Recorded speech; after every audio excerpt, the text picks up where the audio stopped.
gentlemen, welcome to the Rosero game stage where we are showing off 4 wonderful curve games in 2 hours. It's going to be like a quick fire 2-hour session. I'm joined by Nick from Curve. Thanks for joining us, Nick. Thank you very much for having me. And the first game we are showing off is Dan's beautiful game, 10 Second Ninja X. Yeah. Right, so am I playing? Or do you want to play? You can try you can give it a I go. can try. This will be interesting, yeah. Okay, so I've never played this before, so I'm a complete noob, so this should be interesting. So you'll have to talk me through what I'm doing, and then we'll go from there. Okay. So what's the main concept of the game, for those that don't know it from the original?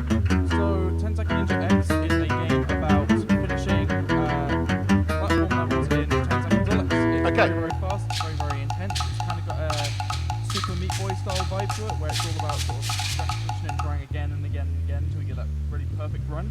Okay. You've got a sword attack.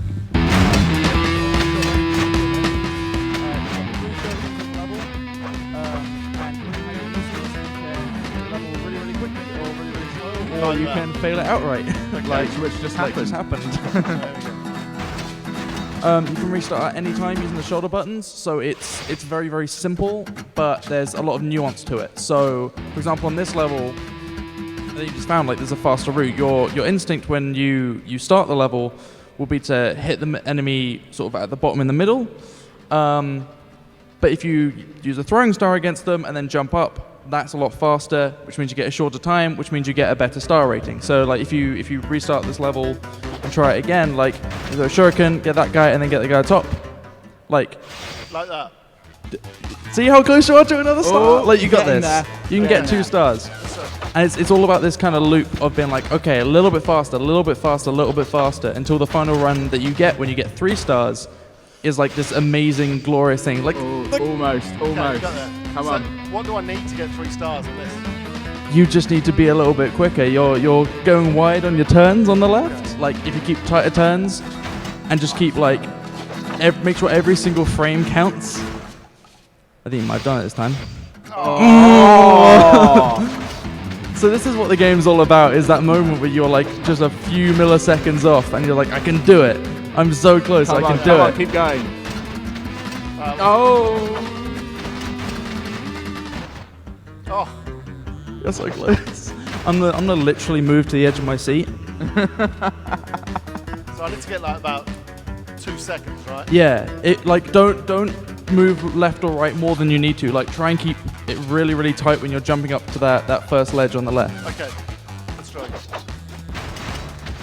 Oh.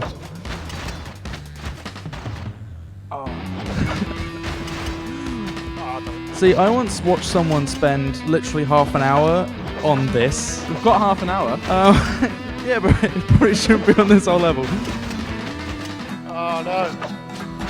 I reckon you got this. Right, should we move on to the next We'll level? move on to the next level. Dan, do you want to maybe I'll hold the mic and do you want to show him how it's Yeah, done? okay. Yes, I can yeah, do that. absolutely. It's going to be horrendously embarrassing if I now fail this. There you go, Dan. Right, first try, right? Oh, there we go. Oh, wow, first try. Impressive. Right. There you are. So I've seen I've your played a lot of this strategy. game. I'm going to try your strategy now. Oh. Yes. There you Well go, there we done. go. Yeah, well done. So we'll move on to the next level. Things get a little bit trickier. Yeah, so this enemy on the right, he takes 2 hits with either a shuriken or your sword. So you've got to kind of think about, like, how best to make the most of the 3 shurikens that you have.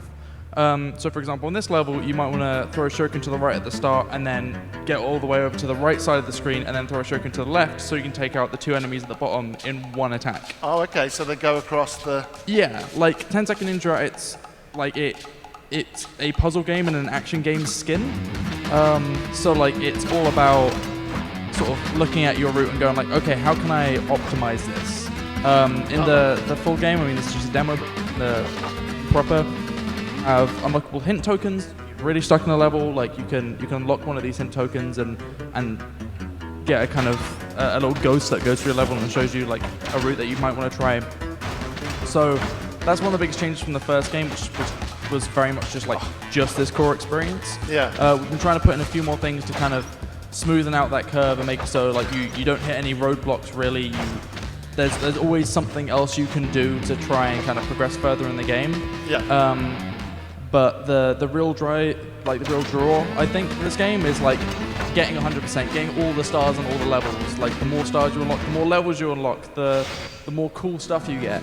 And you know, it like finishing the game is one thing, but 100%ing the game, like the game's a big emphasis on like trying to 100% the game, is a much longer journey that I personally feel like is where the game really shines.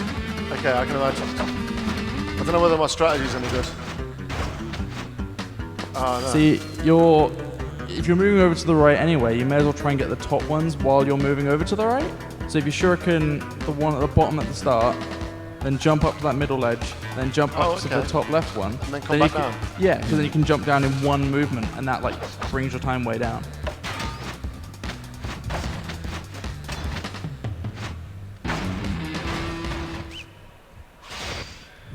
It wasn't even enough for two. Getting there. No, you Slowly, are getting right? there. You're on the right track.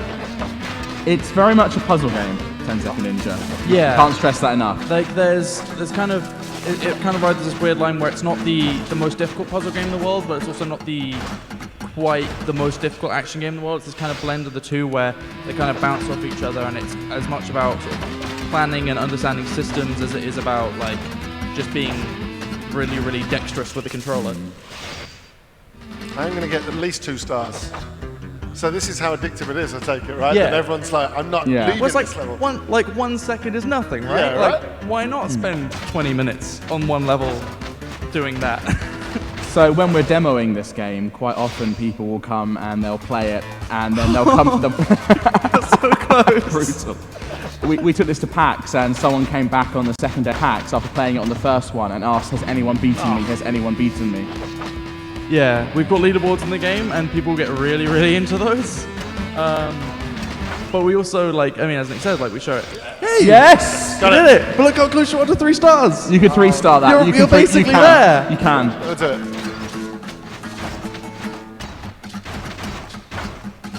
You got this! You got this! You got it. Oh, damn it. Well, let's try again. Oh. Is there a quicker way to do that? Am I doing the right strategy? You're doing it right. It's just you're taking, maybe Dan correct me on this, you're taking a little bit too long to sword the last guy. You can sword while jumping. So while you're in the middle of the jump, before you've actually hit the platform, sword him. Oh, okay. And you should save a little bit of time. Right. Yeah, you'll be surprised how much time you actually do save by just these very, like, minor adjustments. You had Press the wrong button. You're thinking about the next step, and Yeah. you got taken off of the... But we have this nice thing where, like, once you start picking up on all these little nuances and tiny little places, please say it. Yep. Yay! Well done. Right. And you get a little guitar riff as a reward every time you a little 3-star. guitar riff as your reward. Brilliant. Because you're a rock star. Thank you. I Hence appreciate stars. it. I assume it gets a lot harder, though. It gets a little bit harder. I don't know why I'm doing it again. It's just so Moorish. That's why you did it again. It wasn't you pressing the button by accident. It's just so Moorish. Yeah.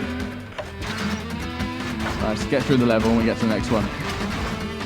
Right, so... Y for the next level. There we go. Okay. And we only get 3 shurikens for every level. Yeah. It's like a consistent rule game-wide, so just because we don't need to kind of think about it too much, it's like it needs to be all about instinct. So in this level, we bring in a new mechanic. Those sort of big laser walls, like, they don't hurt you, they turn off when you walk through them, but they reflect your shurikens. Press the button, there you go. Oh, okay. So I was going to try and get 1 across all 3 in the middle, but I can't, obviously. So if you try and do that, they'll just bounce back at you, but it means that 2-hitter enemy in the corner, like if you're running to the left, like the enemy on your right there, you're going to have to walk through that shield in the middle to get to him. There's no way that you're going to be around that. So it's like, okay, you kind of need to zigzag through the level to get either side of the shield to throw shurikens. Oh, that's it. No, this is where I'm just like... So these are mechanics that we use elsewhere in the game. So like these shuriken walls will be used again, but they'll be at an angle that means that you can fire a shuriken to the right and then it will bounce off it and shoot upwards. And then you have this you kind of have all these mechanisms where shurikens are like bouncing all around the edges of the screen and like reflecting. And So what is the actual correct route here? so you want to hit the enemy on the bottom right with your sword, Yeah. jump up, move through the shield, throw a shuriken to hit those two in the middle, move back through the shield, hit the guy on the right, then jump up to the top, and then while you're moving left, because you've got that shield in the middle there, you can throw 2 shurikens at it and it'll hit the guy on the right while you're moving left. Oh, wow. Oh, okay. So it gets that kind of intricate. Yeah, you kind of like it suddenly changes the way that you're thinking about the space, because now you're not losing time by having to stop Yeah. and turn around and throw shurikens at the guy. So basically I'm doing that, and then I'm throwing shuriken there, and there, and then, oh no, I'm going left while the 2 shurikens, although I'm going to do it earlier, right? Yeah, just before you hit the shield, like just tap 2 shurikens really quick, and then you'll hit the guy on the right. You just killed the bird. I did, yeah. Yeah, so your objective, the plot of this game is that your bird friends have been kidnapped. Your bird friends have been kidnapped, which I think is something that we can all relate to, and they've been kidnapped by the nefarious Captain Greatbeard, who has a real problem with you because he has a kind of serious inferiority complex. You being as fast as you are in the levels makes him feel really, really bad about himself. So he kidnaps you to basically put you to the test and be like, okay, prove that you're good enough to actually finish my levels, and then I'll let you go. Like, because I don't believe that you can be this like super cool, awesome person. Okay, right, so I'm going to go for this.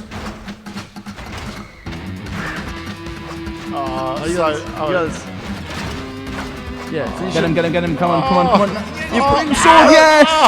So, Oh, you pretty much had the right route there. There's a lot of places you can optimize. Yeah. Yeah. Oh, a lot, You, right? Like the last 3 seconds. you were 0.07 seconds off failure. Okay, wow.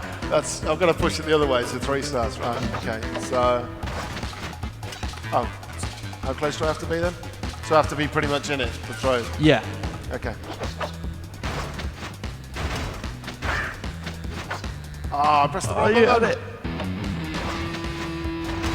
So this is something we had with testers, where we had a lot of testers who were like, why can't I throw shurikens in multiple directions, like up and down and stuff? Yeah. And it's because like it's so quick. Like even just having the sword and the shurikens on different buttons is enough that occasionally like you Yeah. just panic. Like a lot of it's just about like keeping your cool and just being like you kind of tense up and go like, no, I'm gonna do this. So I need to basically get a second. I mean, where am I getting a second from in that? So when you're hitting the enemy sort of on the middle on the right, you're spending quite a lot of time there. If you're really, really quick, you can jump, slash, and then double jump up onto the top ledge. Okay. And that's where you're going to save a lot of time. Okay. That's kind of a tricky move. This level is from about midway through the game. Yeah. When we start kind of ramping things up a little bit more, we kind of start expecting a bit more from the players. There's 6 worlds in the game in total, and a total of 6 new worlds, 100 levels total, and all of the levels from the original 10-second Ninja are back and remastered. So it's really like 100 levels of this. Right, okay. I'm going to get this. Ah.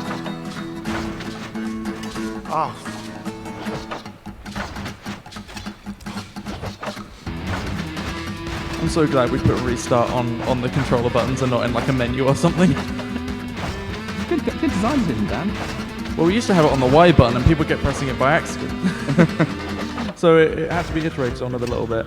Like putting it on the shoulder was like just out of reach enough that it's not like something that you do by accident.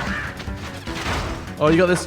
Oh, Wow. was- You're so close. If you just drop down at the end rather than jumping. Oh, shit. Yep. Oh, that was faster though. Oh, was it? You got this, yeah. So something that's actually quite fun is like if you are playing this on a stream, when other people are sort of familiar with the game, you can have this like this Dark Souls style thing where you will get people like jumping into the chat and just being like, oh, by the way, like if you do X, Y, and Z, you can be a bit faster. You can do this. Yeah. And that's quite nice. Like it was something with the first game that we weren't anticipating really, but people really kind of are quite good at helping each other while they're playing the game, and there's like quite a nice sort of community spirit where people want to help each other out. Except when I'm playing it. When I was trying to learn the game at a show recently, Dan would just scream no at me every time I did something wrong. It's because you kept getting it wrong. He just would not, yeah. So Dan, do you want to show us how it's done? Yeah, please. 'Cause, Yeah. I'm a second off. No pressure. I'm really worried again that I'm going to get this wrong first time. This is one of the levels I struggle with.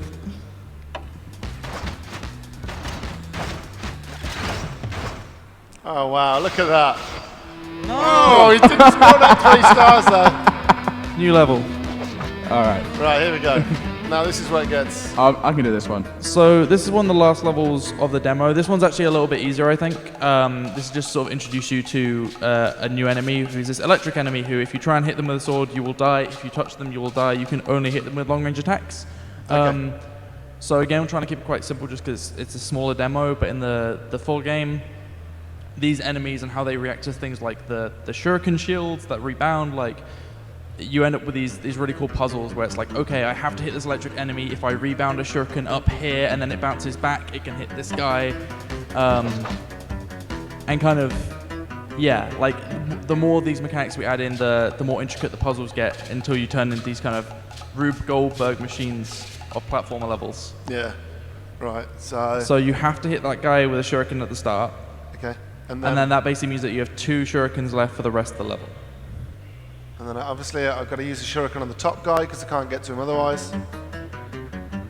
So then, can I double jump across that middle bit? Will I make that? You can make that double jump. Okay. Really, you should. So a tip for this level is that you should only be shurikening the enemies on the left. Okay. Oh, okay. So I'm going diagonally up, then I take it. Yeah. So if you jump over to the right side and then shuriken left across, and then keep doing that and do a final jump over those sort of the electrical walls, like the kind of electrical box at the top. That's sort of the route you should be looking at. Okay. So it's easier said than done, though, right? Oh yeah. Like it's that whole thing was like each level kind of has this arc where at first you're just looking at it and going like, how do I do this? And then it's all about sort of experimentation and finding the route. And then once you find the route that works, it turns into like full-on sort of Super Meat Boy style, just like again. Yeah, right. So this is the right way I'm going, yeah? Yes. But I'm timing the jump all wrong.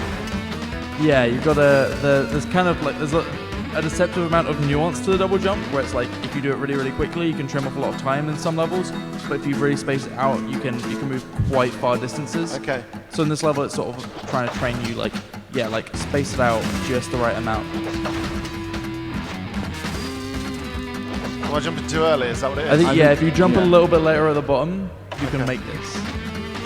Yeah. There you go. And then one that way, and then one that way, and then double jump that way, and then jump over there, and then do that. Oh, he needs 2 hits. You want to shuriken him, and then jump over and do like... Oh, okay. So you shuriken the wrong enemy. Yeah, you got So this. Do I use one shuriken on the guy and then hit him with the sword on the way down? Yeah. Okay, right. I think I've got it. So yeah, each level's kind of about this process of like first sort of like doing the level slower once you have the right route, and then gradually just getting more confident at it. Yeah. Like it's like learning a dance really. Like you kind of have to figure out the moves, and then once you're there, it's just about like iterating until you can just do it. I should have used a shuriken across the left and him. Yeah. I've got it in my head, but then put it to practice. Oh, too early then. That's the thing, you get this kind of like nice feeling of just like, oh, I've got it. Like when you figure out the level, and then you hit a whole different problem where it's like, okay, can I actually physically pull this off?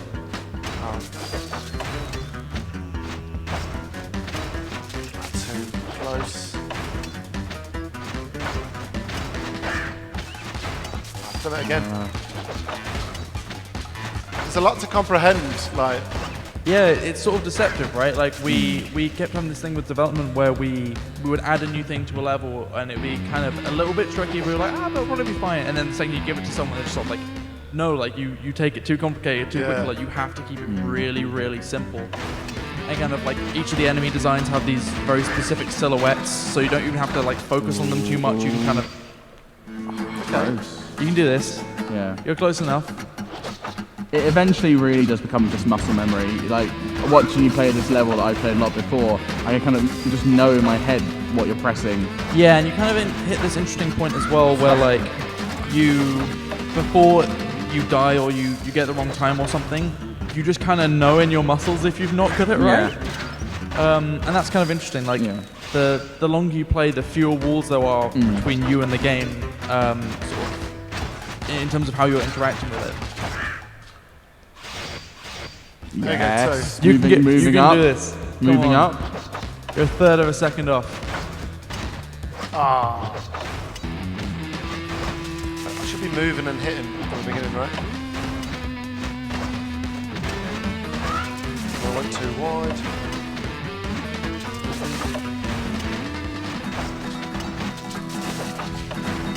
I'm really invested in this now. Me too. I need to see you do this. You might have to cut other games from the session. It's that moment of panic when you're like, I've got so much to do and comprehend. Something that we've noticed as well is we do get people who, once they get to a certain point of like panic and frustration, where they'll just sit there pressing the restart button over and over again until they like... There's an achievement for that in the previous game. There was an achievement for that in the previous game. We had to take them out because Sony and Microsoft let you have pure achievements, and this isn't just on Steam, this is on like PS4, Xbox One, PlayStation Vita. I really like the PlayStation Vita of this. I like the PlayStation Vita version of this. Runs at 60 FPS on all platforms as well, so like you don't have this weird situation where you aren't given enough frames to react to stuff. Like we've got it smooth on everything, which was one of our focuses from the start.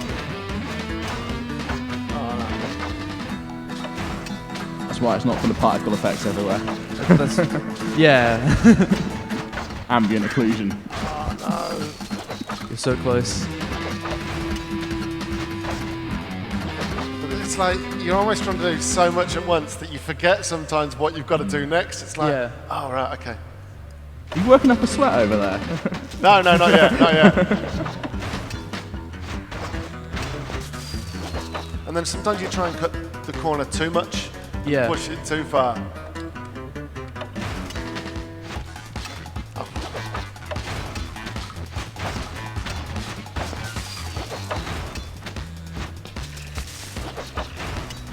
Yeah, it was really important visually as well that we made sure that you can kind of, like, it was important that this was a game that you could kind of play if you were to, like, unfocus your eyes.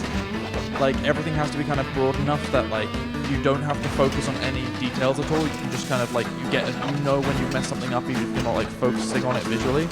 Because the game does move so fast and it is so kind of focused and intense.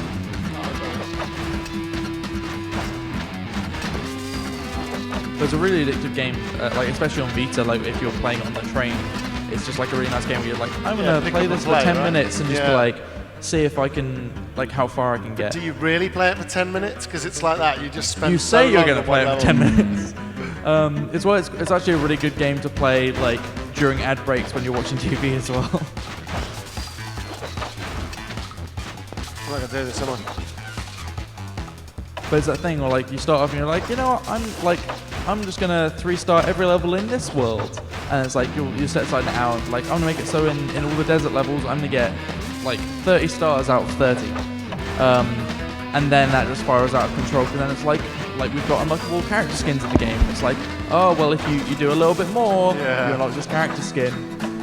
And that's kind of, it was important that there was always like a carrot on a stick, where it's just like you're always gonna get some kind of feedback. Oh my god! Right, doing this. You're so close. You got this. You got this. Oh, I thought it was quicker. This is like a microcosm of like a Rocky movie or something. Like this is the montage. Oh, too soon. I think I started a little bit too early then. I think like it's because we're all watching you now. Oh, the exact same time.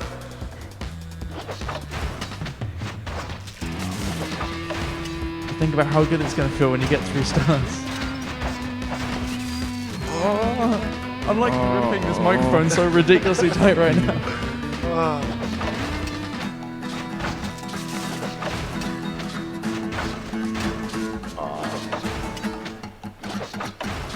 The thing is, the game also develops this kind of Portal thing, where like I'm not sure if you've ever seen, like, watch someone else play Portal, but you get this situation where once you know how to do it, suddenly you're like, you just really want to pick up the controller. Yeah, right. Me too. Yeah, I want to pick it up as well. Like, Dan, do you want to try? yeah, right. If I Come on, can't do this come on, now, it's going to be incredibly awkward. See the master. If you can't do it, I'll do it. I don't believe you. I don't believe you, Nick.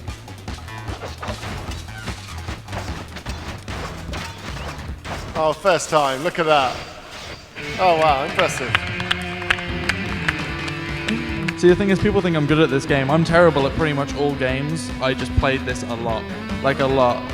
The second this game comes out, I'm going to get destroyed in the leaderboards. I'm like position number 300 on the first game's leaderboards, I think. Really? Oh, wow. Yeah. Yeah. It's pretty bad. So that was the last level of the demo, I think. And we get a scoreboard, I believe. Yeah, so in the actual game, this scoreboard is part of like an alternate mode. Yeah. A B's okay. Yeah, I'll take a B. If we got that last star, it would have been an A. But yeah, so in the full game, it's just about getting stars. But then once you 3-star a whole area, you unlock marathon mode for that area where you get this scoreboard at the end, where it's like you play through all the levels back to back in an area, and then at the end you're given a grade. So it's Okay. kind of like an extra, like if you get really, really good at the levels, it just gives you like an extra thing to chase, where it's like, I'm gonna get like an S rank or an X rank, which is doing it perfectly, no deaths, no retries. Oh, wow. Um, Is there going to be an achievement for that? yes, there's an achievement for that, and there's Oh, like wow. unlockable skins and stuff. So that's the thing. It's like it's quite easy to pick up and play, but the skill ceiling is very, very high. Yeah. And it's like if you can really get into it, there's kind of the more you get into it, the more you will find to kind of reward you for that. It's quite satisfying when you get it as well. It's like, yes! Yeah. Especially when you get the 3-star, you're like, that's it. Just It's drop really the mic. satisfying, like watching people play one's games out. Like I got into this awful habit with the first game where I would just put up like a YouTube Let's Play, or like I put a bunch of them open in tabs and like just run them in double speed. Oh, wow. Just because then you see like people getting successes like really, really quick. Yeah. And like seeing people's reactions and all the screaming and stuff is like really, really satisfying for me. Yeah, I can imagine. Brilliant. Thank you very much, Dan. No problem. Is there anything else you want to kind of add to anyone? I can add some key features. That it's out on July 19th. Yes. Please don't get that right. Yes. Yeah, we have an end slide for that. I added that at 4 a.m. last night. Thank you very much, Dan. What's that? The game? Yeah, you can also follow us at Full Cycle Int with the developers of the game. Sorry, I looked away from the microphone then. Yeah, we're constantly posting updates on the game, screenshots, all that stuff, so you can kind of learn a bit more and keep up to date, and yeah, hopefully get excited for when it comes out in a month and a half. Brilliant. 2 months. Brilliant. Can I get a round of applause for Dan, please? Thank you very much, Dan. So we're going to move on to the next game, I do believe, Nick. Dan, you don't have to hang around if you don't want to, I can just leave now. I'm Yeah, gonna go to you the can pub. leave now. I'll see you in the pub later. Yeah, right. Yeah. What you should have done was, you should have got the 3 stars and then dropped the mic and just walked off. So that would have been a great one. Yeah, that's a wasted opportunity. Now I'm just going to have to shuffle off awkwardly. Like, No, no, yeah, sorry. I'll take the mic off you, Dan. But thank you very much, Dan. Much appreciated. Right, Nick. What are we on to next? I'll move up into the position of power. Okay. Right, so I just quit out this. Everyone's going to see my desktop for a bit, and then we'll... Cat alert. Just as Dan, a how do I spoiler. quit your game? How do I quit your game? Oh, tab. It's always Alt Tab, right? There we go. Oh, wow. Dan's just told me you can't quit his own game. That's how addictive it is. Right, shall we look at Manual Samuel next? I believe you're very eager to get on I've that been one. excited about checking this out. All right, okay. So we've got a nice little demo build for you to play. Brilliant. So, what is Manual Samuel? Manual Samuel is the greatest QWOP-based Monkey Island love letter of all time. The official sort of developer billing, which we can't use on marketing material, is it's QWOP meets Monkey Island on a blind date with Grim Fandango. Okay. That's how we're defining it. And when Unity eventually decides, there we go, look at that. And it is a wonderfully, brilliantly strange game. So let's just press A to get through the menu and new game. So this is a quick demo. Before we jump in, I'll give you the rundown of the story. So Sam is the very definition of a spoiled rich boy. He has everything. He has cars, more money than he knows what to do with, and he has a lovely girlfriend, until one day he has an unfortunate run-in with a septic tank truck and wakes up in hell. And whilst he's in hell, he meets Death, who is a 90s throwback. He likes skateboarding and Linkin Park. He's a good guy, but he's very much living in the 90s. And Death says to him that he'll bring Sam back to life if Sam can survive 24 hours doing everything manually, because Sam has never done anything for himself ever before. Which is why it's called Manual Samuel. Yeah, exactly. And we'll jump straight in with this demo where Sam has woken up upon returning from hell, and he's a bit worse for wear. Okay. So our objective is just to survive 24 hours. Yeah, it's not a live 24-hour experience. It's a day in his life, rather. Just in case you're thinking this game would be trying to press A repeatedly. We've only got 2 hours. Through time, space, and logic, and finds himself fully alive, and more importantly, rich again. His joy is only dimmed by the fact that he can't move at all. And there's Sam. This is when he shows up. Death. Yo. Oh God, you look horrible. You look great. Are you okay? Can you hear me? Blink twice if yes. Oh, cool, you're alive. Everything is fine. Aight. So this here is the deal, Biz. All your body functions are manual, so you kinda have to do stuff on purpose. If you don't press A, your screen misses up. You're turning kinda blue. Right, so I have to Might wanna consider breathing. I have to breathe as well? Yeah. Oh, wow.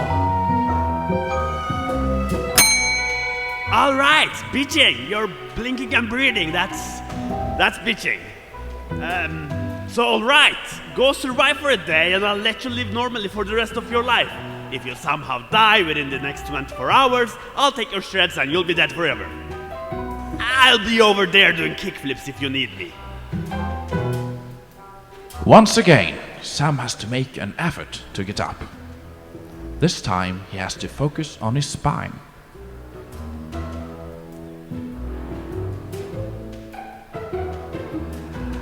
Press up again, you'll be able to stand. And once again, he has to remind himself how to walk. And I'm still going to be breathing during this time, right? Yeah, Oh, you by can the way, dude, it's Friday morning, so you're make getting sure late for work. press A a Sam few panics. times to get a screen back. Doesn't do much at work, but his father is still very strict I about don't him interrupt the showing up on narrator. time. You'll start Has to learning do with about morale, the different mechanics. So you can breathe in quite a lot and then just leave it for a bit, and then walk for a bit, and then breathe again later. You can kind of divide up your time. There's kind of visual cues when something's gone wrong. So if you start bending over, your spine's gone. You have to press up again. Okay. If your screen starts misting up, just tap A a few times to blink, and you have to use the triggers to walk. Sam So tries out a strange maneuver. you have to make sure you use the other trigger. That's it, and then flip, alternate between the two. So you always want the foot that's furthest away from the direction he's going. You want to press that corresponding trigger, There we go, look. and eventually you'll be able to master walking. And you made it to the bathroom. So you've got to press. If you press left button, you can brush your teeth.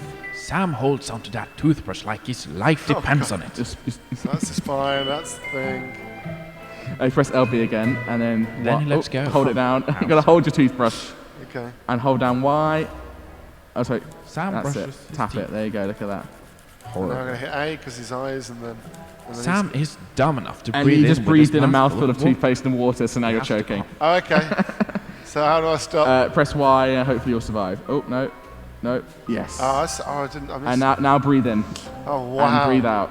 Just try to get everything back to normal. There you go. Getting back up. Right. Okay. There you go. Right. You're halfway there on the teeth. There's a lot to take in. It gets a bit more complex than Yes, this. I can imagine, right? Just smile. So now we have to go to the toilet Hours there. after you've done this little... Oh, well done. So now you take a few steps to the toilet. You want your right foot first. Oh. Almost. Pressing no one sound. Oh, back. Your spine. You press Sam. the It right matters. analog stick to be able to turn around. You have to stand up first. Yeah. And blink. Go on. Blink. Stand up. It's your And then LT. I'm There you go. pressing. And then you turn around. Okay. Take a couple of steps. The other one. and There then you press go. RB. Sam tries to take a leap. Right, this one's the hard mode, so good luck. So you have to tap the buttons to lean yourself towards the toilet. So Oh, I keep see, I tapping see. till you get in the centre, then tap And the then other I've way. got to hit There's a bit of a delay, so tap and then watch, see what the outcomes are. So there you go. You're just about, Sam takes a leak everywhere, including but not limited to himself. and your spine's gone. So now you're just doing it on the floor. Oh, wow. But it's okay because you're going to shower next. So Yeah, it's right. fine. Who's going to clean the bathroom? The most frustrating moment when someone first plays this game is if they skip these and go straight to the shower and then pee all over themselves and have to go back to the shower. Right. It can actually lead to a very vicious cycle. So if you want to breathe out because you're holding your breath right now, and then breathe in. There we go. We got it. Are we going And this you way? want- Yep. Keep alternating until you get to the shower. You can keep going with your spine floppy. It's all right. All right. Right, So hold down both of your buttons. Hold them down. That's Sam it. tries to take a shower. He looks more I'm like gonna a blink. mantis that is trying to explain to someone how a bicycle works. And if you let go of Y, and then hold up on the D-pad, you clean your body. Look at that, nice and clean. there we go. And now we're going back this way, I take it. So Manual Samuel is created by a small team based out of Hamar in Norway, called Perfectly Paranormal, and they are Next on the absolutely list is putting on very, nose. very entertaining people. Yeah, I and can they've imagine. created this gem of a game. And there's Death doing kickflips. Or rather, not doing kickflips.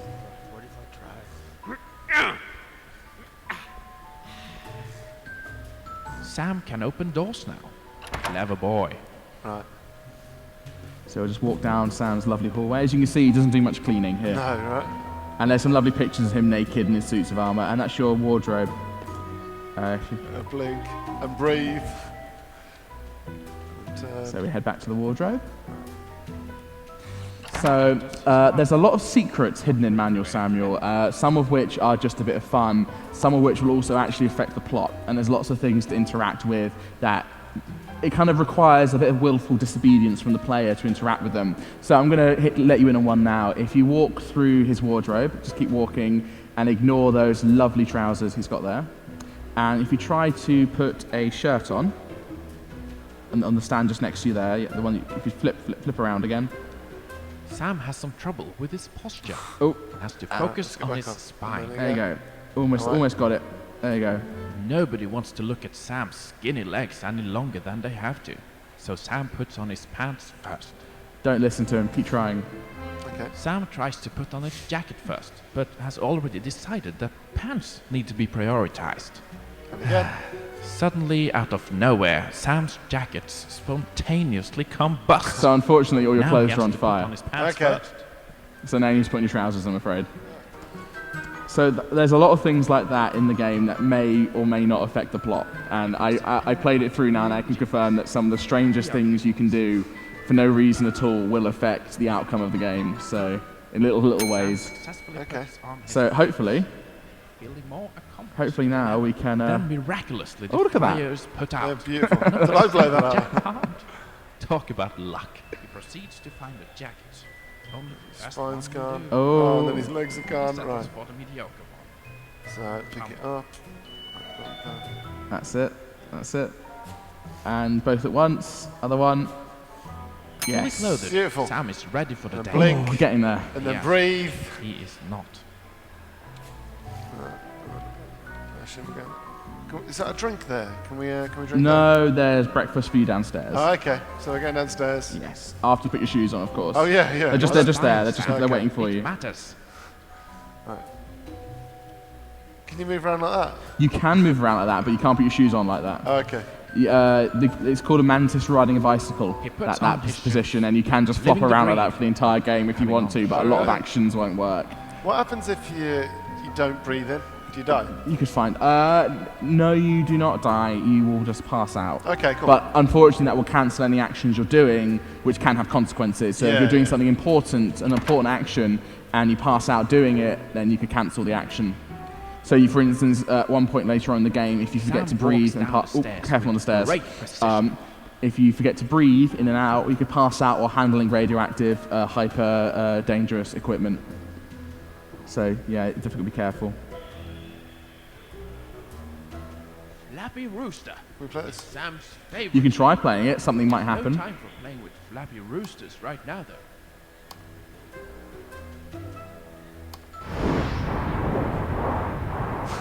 Okay. So again, that may or may not affect the plot. Yeah. Supposed to. So I'm being very disobedient, and they don't like that. Pun? I'm being disobedient, and they don't like that. No, they love it. Oh. This game is all about willful disobedience. Okay. And doing everything manually, of course.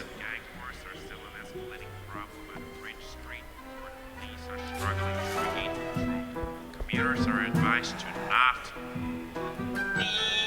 Oh, hey, dude. You should probably eat something. You're getting the hang of it now. Yeah, Don't right. speak too soon, Dan. You're moving. You've got them walking down.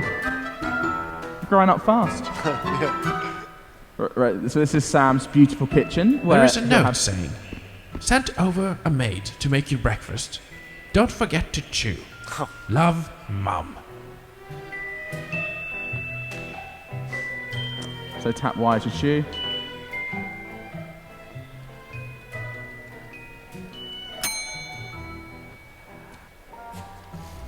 Just get some oxygen in.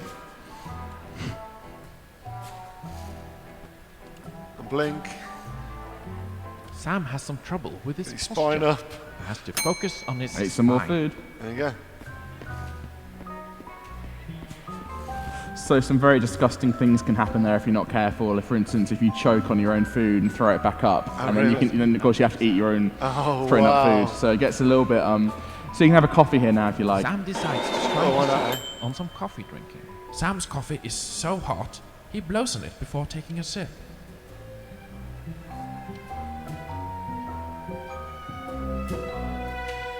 Oh, too early.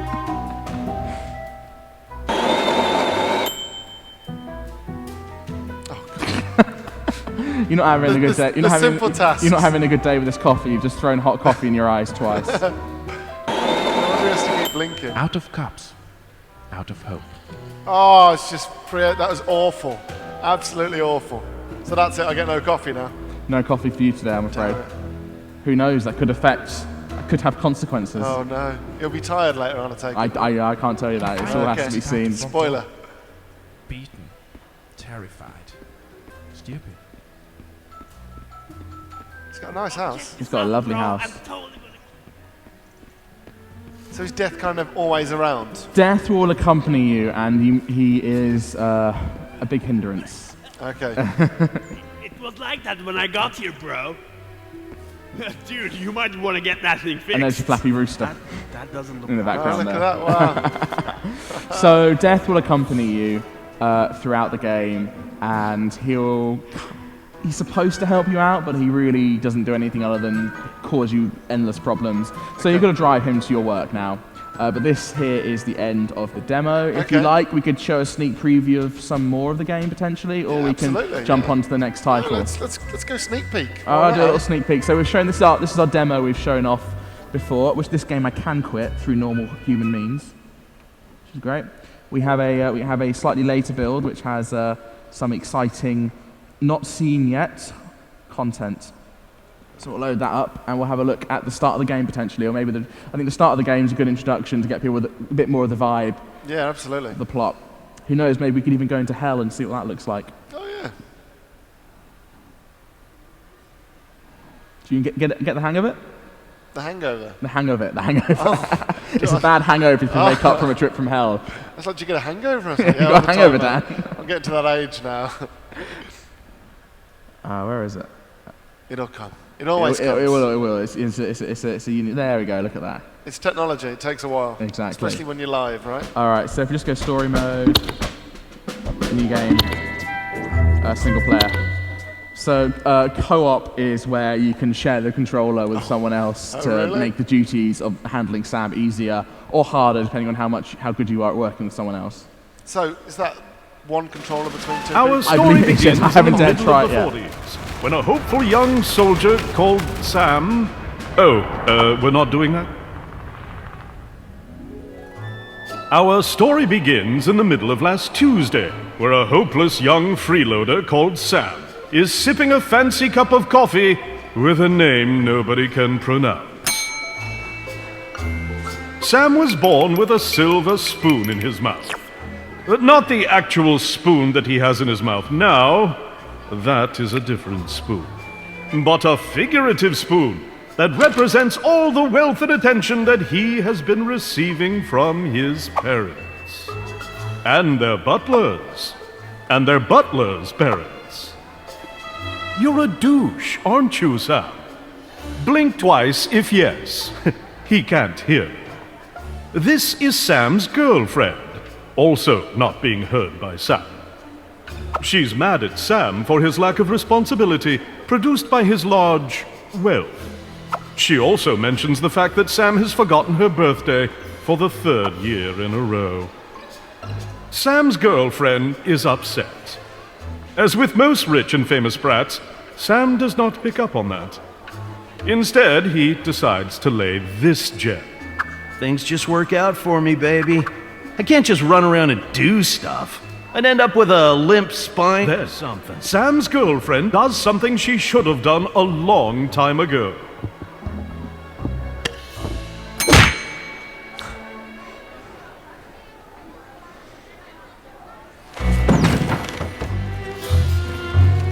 Sam is laying unconscious on the floor. He gathers his strength and makes an effort to get up. Then he makes another effort to stand up straight. Sam is hit in the head so hard, he has to remind himself how to walk. He takes a right step. Then he takes a left step. Good job, Sam. You're very good at existing.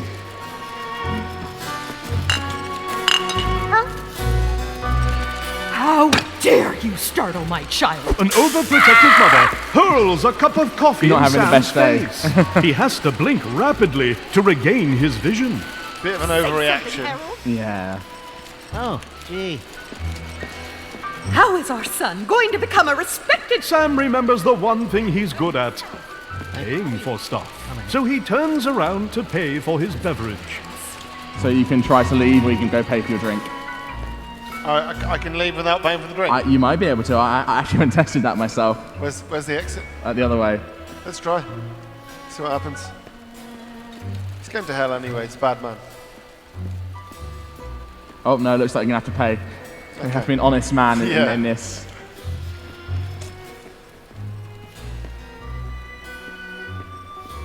Sam pays the guy 500 euros. So You just paid him 500 euros. Oh, wow. Keep Thanks for the change. tip, douchebag. Sam decides to hurl another 500 at the guy. Not such a douchebag Expensive after cup of all. coffee. Sam is hurling stacks of 500s left and right. He has no perception This is of one the money. games that I feel like I can keep pushing as far as it goes. Keep going. Sam is about to spend his whole weekly allowance on tipping a barista Oh, named wow. Tony. He really was hit hard in the head. Holy feces. I'll just start my own coffee shop. Once again, Sam makes someone quit their job by tipping them too much. And that might have consequences later on. He's running off down the street. It might have Yeah. consequences later on.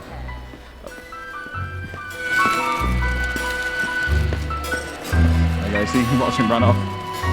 Brilliant. Let's have one more step, I think. Should be. Oh, there we go.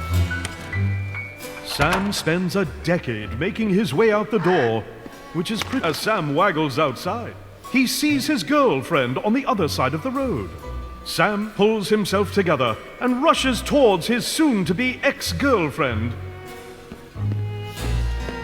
This is when a septic tank truck approaches Sam with an average speed of 90 kilometers per hour. The impact renders him 8 types of dead.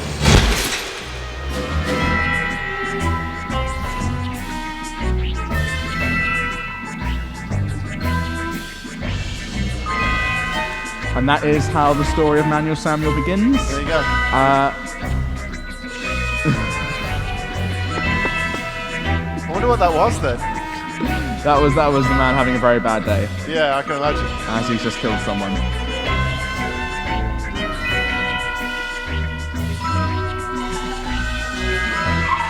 Straight to hell. And I believe I'll stop it there because hell in Manuel Samuel is a very special place. Okay. And I wouldn't want to spoil that for everyone who will pick it up, because hell is not the hell you may have seen on other media. Where's my mouse gone? There we go. Right. So what do you want to see next, Dan? Well, what else have we got left? We've got, We've got Hugh. I think we should do Hugh. Hugh. Let's go straight into Hugh. All right. So Manuel Samuel will be out for Xbox, PC, Xbox One, and PS4 in the summer. So keep an eye out for Manuel Samuel.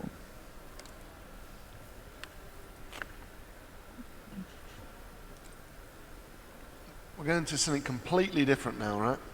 We're going to something a bit more relaxed, Yeah. a bit more soft than the sort of bad language and depression and sadness and hilarity, the schadenfreude of Manuel Samuel. Great word. Perfectly sums it up. So this is Hue, and Hue is a platform puzzle game about colour. Okay. And there's a tip for you. It is recommended. All right. Do we just jump straight in? Yes. Marvellous. So this is Hugh, and right now he is in a strange world.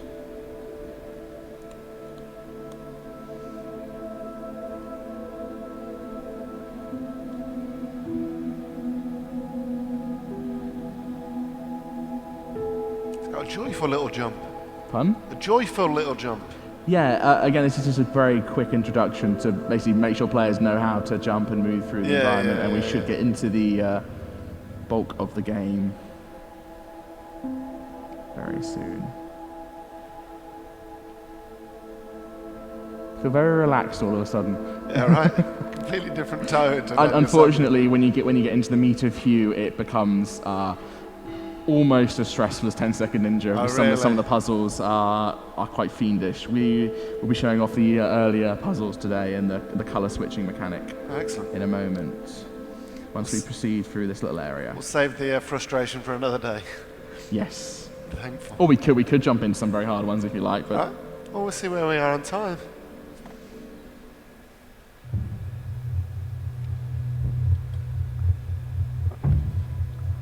in a moment. Sorry, this is an in development build, so just going to pass through this, and now we will be moving into the main game.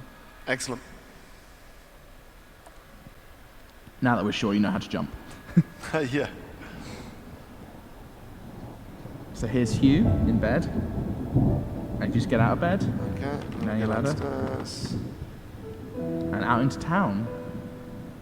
So what's the objective of the game? So Hugh's mother is an academic who is researching colour at the local university when she goes missing, and she leaves a note for her son to say that her research partner is villainous and that he must use her colour change. So he's stolen her colour changing device, and he's going to use it for nefarious purposes. So Hugh is looking for his mother, and he discovers he has the ability also to change colour. Okay. So this is his town. It's very grey, but you're about to hopefully bring some light to it. Hopefully. With the lighthouse? No, sadly not. Unfortunately, as you can see, there's a block of colour there, which you will need the corresponding colour to get past. Okay. But if you head on down to the beach, and one of the... you come back to areas, that kind of thing. There you go. One of the more interesting features about Hue is it's very platformy. You can bunny hop around. So if you get the timing of A right, you can move quicker through the environment by just hopping, which is quite... There you go, and you've cleared up the skies. Oh, well, look at that. Hugh can't swim, by the way, just to let you know now. That you don't go in the water. Okay. He pointed to the sky and declared it blue. Oh, we can't get in there because it's green, not blue. Can't go in there because it's green. Unquestioned understanding which connects us. This is Hugh's mother, and she's written letters to Hugh that he's found. Perhaps blue is nothing more than a shade of grey to you. Perhaps so you've already done everyone townspeople a favour. You've got rid of the storm. Shades of grey. If you just keep, if you keep heading through town, Okay. This is why we're here. This is There is a blue door up there, though. That's outside. Oh. You've made outside blue. Okay, yeah, it's one of the cowboy doors, Yeah, right? you're okay. like, yeah, no, you'll. Right. We'll keep on moving.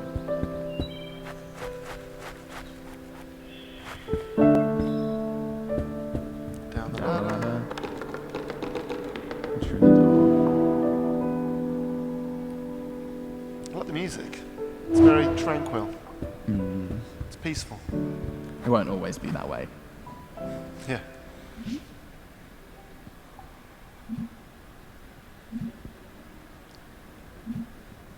So you got to help the miner escape. Okay.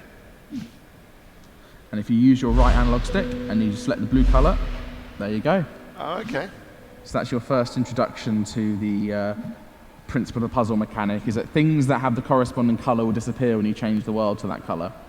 So if you could change the world to orange, then that ladder would become accessible. But then equally, those rocks might reappear. Yeah, oh, I see. So it's just one colour at a time? Yes. So if you head straight ahead, we'll go into the first. You can't really call them dungeons in Hue, even though that's kind of stylistically what they are. But the first, I guess, it's the first dungeon of puzzles, really. Okay. Excellent. And also to hopefully find some more colours. Yeah. So we can have more colours to play with. When you enter a cave expecting a waterfall, the chances are your expectations will be met.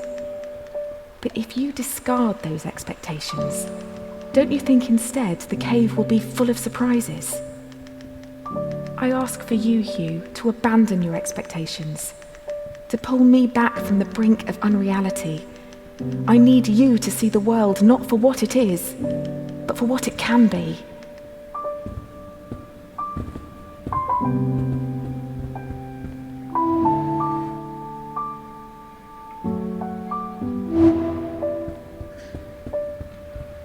Oh, hello, you found a lady. You can have a chat to her.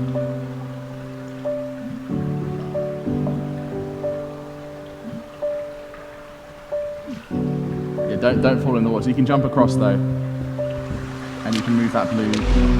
That's it.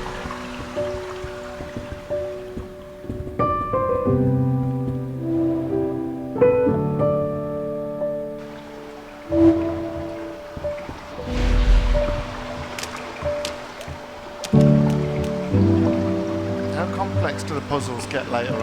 I will show you. Oh, okay. They get they start off. So hold X to pull. That's it. They start off this tranquil journey. Will get nasty, but very quickly actually. Okay.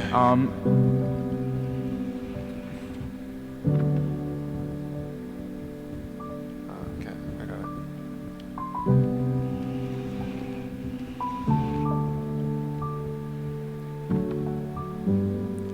So if I change it back to, there's no. You can't. Yeah, once the world's changed the color, you can't go back to grey. But you should be able to make that jump from there. There you go. Look at that. Be a nice, easy jump.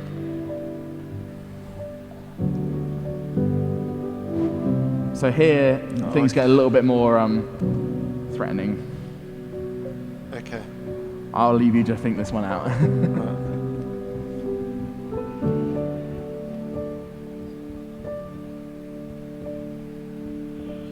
This is probably not going to work, but I'm going to go for it. Go for it. Ah, I was going to jump first. Damn it! Damn it! It's awful. It's I always feel very sad when people die in Hue, because you will die just because Hue falls, and Yeah, right. it's actually a little bit grim. And yeah, I think you might be able to do that. Like that. I was trying to overthink it. I'm going to time it and jump and drop and then. Okay. And this is another one where. So obviously I need to do that to get to the other side.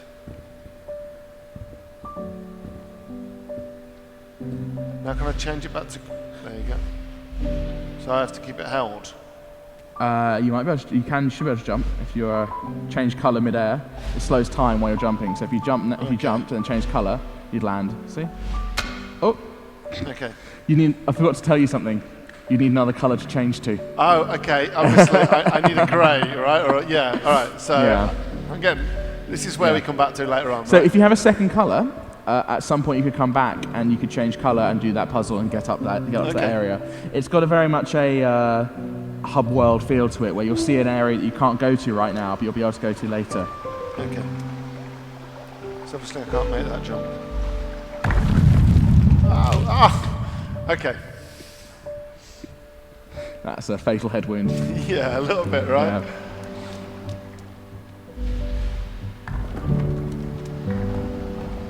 Now we should be able to. There you go.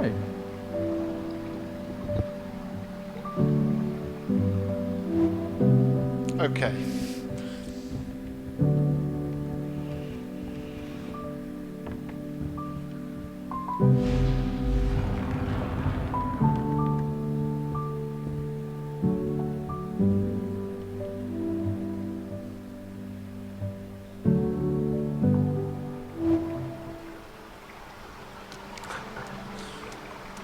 So this is the Indiana Jones part of the game.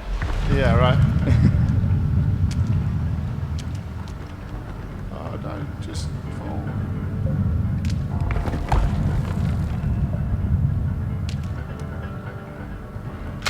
Oh, cruel. It's just teasing me.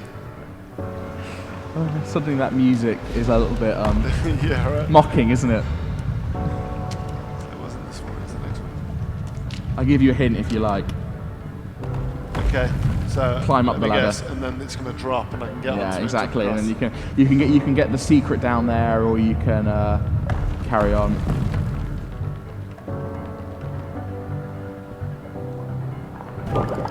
So you got a secret. There you go. Now So- head back up.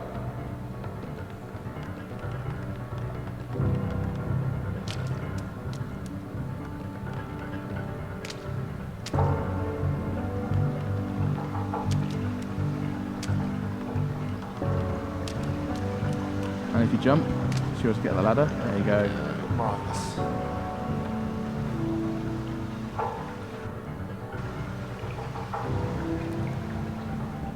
Another person to speak to. He's a mysterious figure. If you follow him, Right, we're going after him. Or her. Them. and you can bunny hop up here if you want to be a gamer. You've got your second color for the wheel. Okay. So now all the puzzles, you have two colors to work with.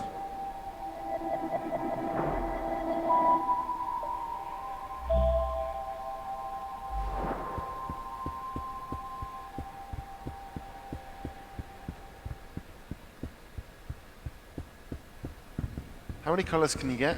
I believe there are 6 on the color wheel. Okay.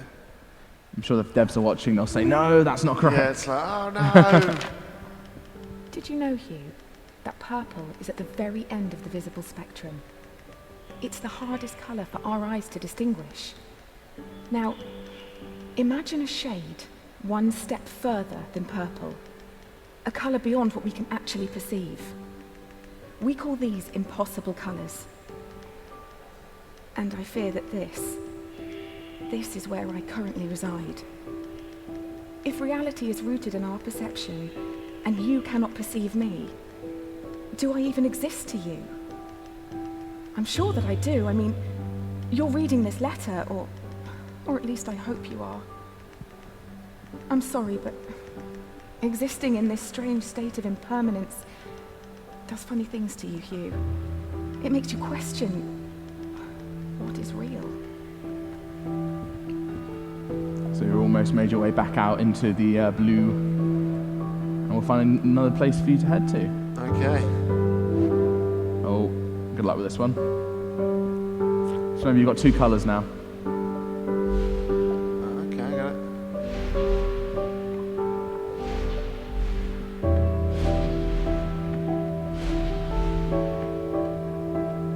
There you go. Obviously you can't jump there because you'll kill yourself, right?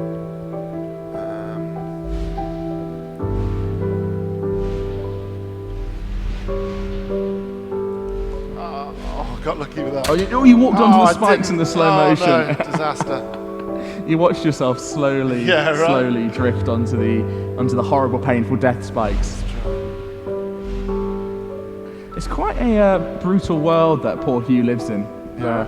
Oh. Of course, when you're in that state, you move through all colours as well. So when time slows down for you to manipulate, so some puzzles, jumping puzzles, require you to change the colour to the next ledge. Yeah. But these, you haven't reached those yet. And later on, you'll get lasers that will hurt you unless you've got the world a certain colour, and you have to block them with other colours. It gets very daunting.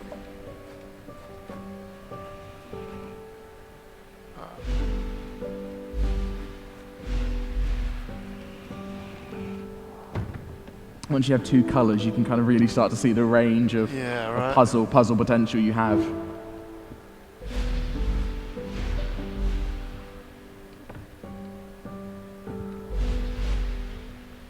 Here you go. It's men from the boys, this puzzle. Oh, I was just checking. Damn it. I should have left on blue, shouldn't I? And then, so you do it mid-air. Okay, we got it.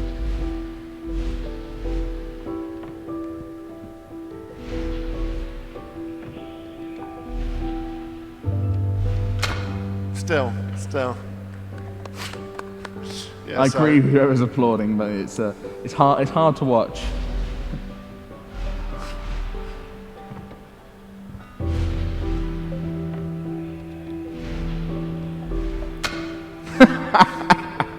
Oh my. Right. That was just a warm-up, you know. I feel like we should have given you this one first, that 10-second ninja.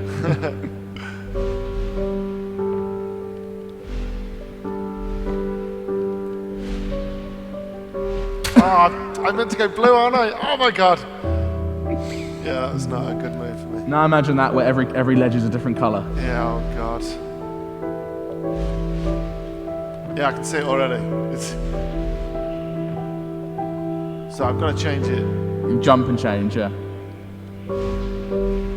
got to change it to purple. You didn't select it, you kind of backed out. You went sort of, so you just hold it there and then just... Yeah, you just move it into the space, and the space it goes larger. So you try it now, you try switching colours now, and when you move your control, you move your thing, it goes larger, and you just let go in the space, like that, let go, it'll change. And so if you flick, you might end up going out of the colour space.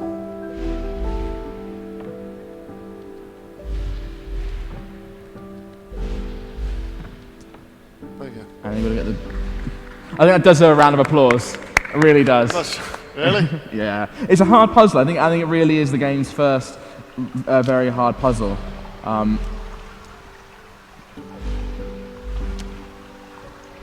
What's also interesting about Hue, if you pause it very briefly, and you head into options, and controls, I think it was controls, it might be video. Sorry, go back. Sorry, yes, it's video.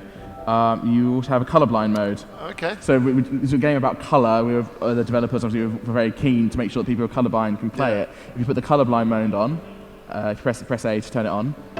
I'll show you everyone very briefly what it looks like. Do I have to apply it? You have to apply it, yeah. I hate when games do. Yeah, right. I'll write to the devs about that one. I think I might have to restart, but the colorblind mode in the final game will give everything a corresponding symbol. Oh, okay. So it'll become a game about matching specific symbols that relate to the colours.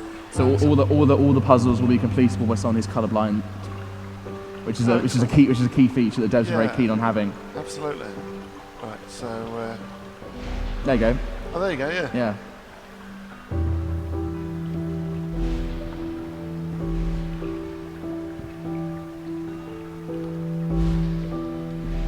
Oh, that's close. Oh god, I should really have looked before. I'm just going to hazard a guess there.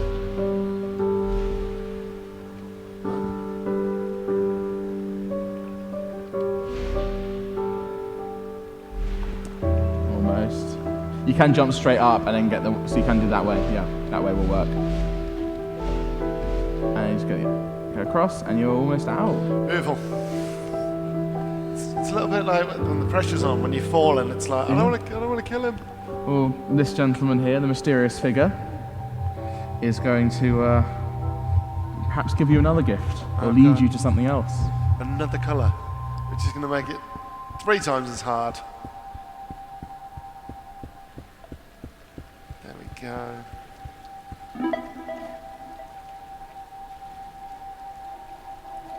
The orange is yours. This is where I make a complete fool of myself now, with the 3 colour puzzles.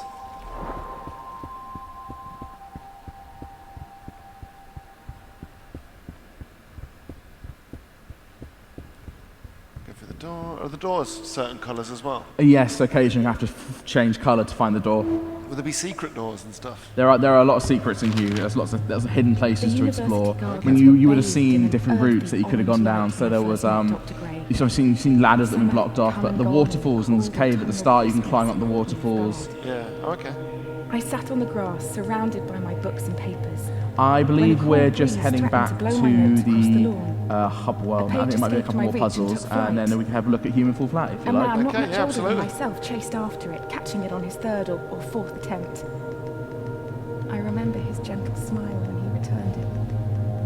He started talking, and I was So once you surprised get it, you that he can could really read actually my go with work the in flow, the right? university journal. Yeah, it's a even though it has quite horrific depths at times, it's a very zen game, one you really can relax with, and in a relative term, relax with and get very into. It requires a lot of dexterity from the player, but it doesn't require anything near what that 10-second ninja requires. Yeah, right. And it definitely doesn't have the intentionally confusing controls of Manual Samuel.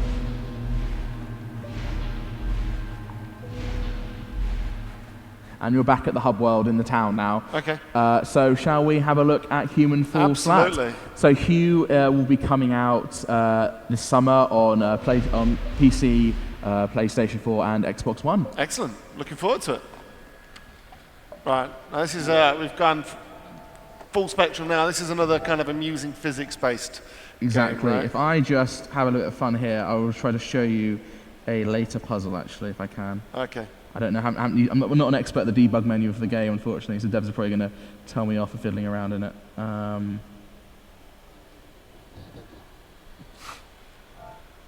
That sounds delightful. I picked one actually at random. It could even be a testing level. So this is the kind of stuff you'll be dealing with later. God. I have no idea what any of it is, so I think we should probably leave it alone. But it was just to show everyone watching that this game gets quite interesting. Oh yeah, look at Later that. on. Wow, bloody hell. Yeah, okay, that's a sneak peek how hard it gets. But again, of course, all the tools are given to you slowly, bit by bit. So you will learn, you'll build up, you will become the greatest Hue player. Rather than jumping into level 40 Exactly. from level 1. So sorry, when did you say that was out? It was Out this summer. Out this summer, excellent. Next up. And now we have is our final game. Human Fall Flat. Yes. Tell us a little bit about Human Fall Flat, Nick. Human Fall Flat, there's a lot. Oh, it's trying to load twice, apparently. Let's kill one of those processes. There's a cat as well. It's There's the the first cat. time we've seen a cat. Yeah, cat's now famous. So Human Fall Flat is an open world physics puzzle game. It is made by a lovely dev called Thomas, who is from Lithuania, and he's been working on this project, and it is absolutely something that has to be played to be believed and understood. There will be, in the final version, a co-op, so we could potentially play together and solve these puzzles together, but for today, I'll be leaving you on your own and giving you just some guidance from above. So you play as Bob, who is a just blank slate of a human. He's tabula rasa. You can pick that up, and it'll give you, this is a tutorial, but of course you've got me, so you should be all right. Bob, you can paint him in any way you like with the painting tool. You can even webcam your own face onto him if you wanted to. So if you just head through that door, straight ahead of you, you can drop the video, or you can keep it with you. I can drop it. Yep, you can drop it with your let go of the trigger. So the triggers control your hands. They will run into every door. So I can do like That, do the yeah, and you can YMCA? stick, you can, and so you can jump on things, you can climb up things. So everything in these strange, surreal dreamscapes obeys the laws of physics. Okay. So whilst so you push the button on the door with your hand, so you push your hand out, They will push every and you got the button button. they see. Everything obeys the laws of physics, which means that if you can you can reasonably do something with it in the real world, you can do something with it in this world. Okay. I throw that off there. You just threw it off the level, so now that's gone. I'm very destructive in games. No, this game is designed for you to be destructive, designed for you to misuse. It's a game about learning to use physics, but it's also more about learning to misuse physics. Okay. So if you just head through this area again, this is just a quick area to introduce you. You'll get to the first challenge of the game.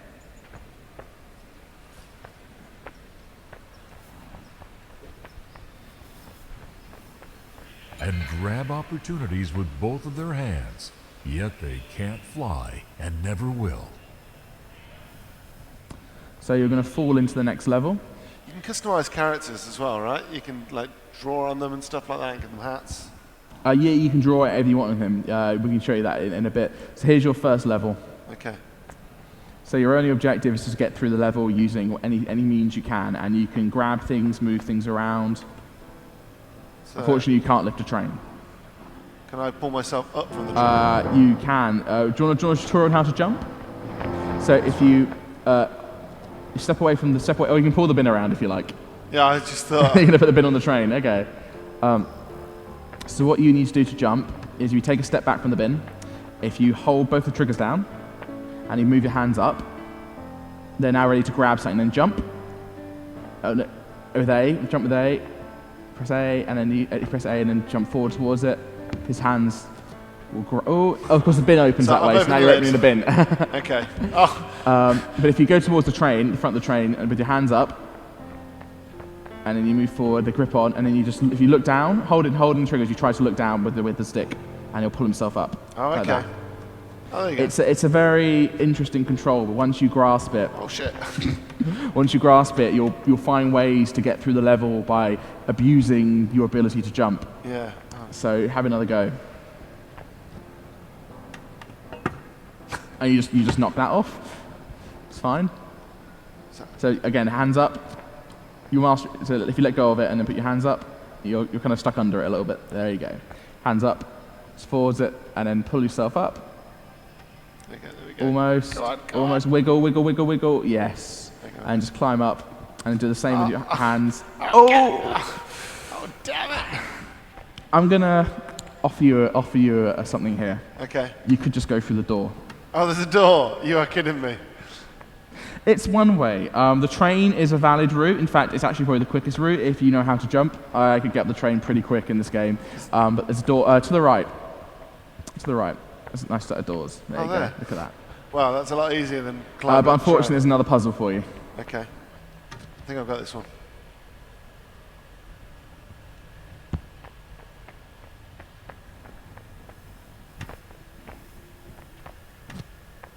There you go. Cooking on gas. Pardon? We're cooking on gas. We're good. Yeah.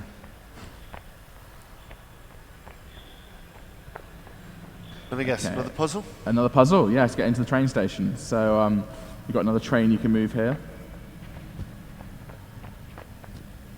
It's a strong guy. You can pull it. They're empty. You can pull them. They're empty and they're on rails. Nice, well lubricated rails. Unfortunately, you might have pulled it a bit too far unless you think you can make that jump. Oh, okay.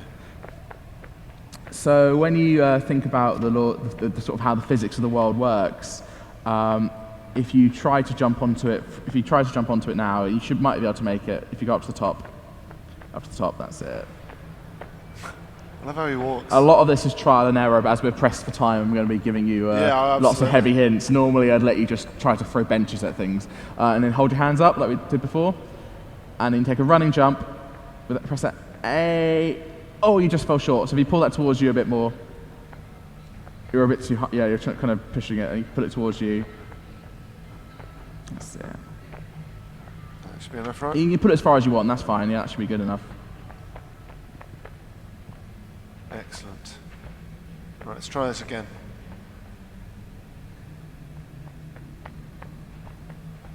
Hands up just in case. So the hands are on the right stick, right? Hands are right, yeah, so it's hands up, and then you just move forward. Hands will grab. Oh, you made it anyway. So now, if you think about how light that carriage was, now you've interacted with it, if you press your hands against the wall in the middle of the car, and then just start trying to walk left and right, you can just slide the car along by walking. Oh, okay. Oh, wow, cool. So you can just sort of slide it into place. Yeah, brilliant. Oh, there we go. That's easier than making another jump.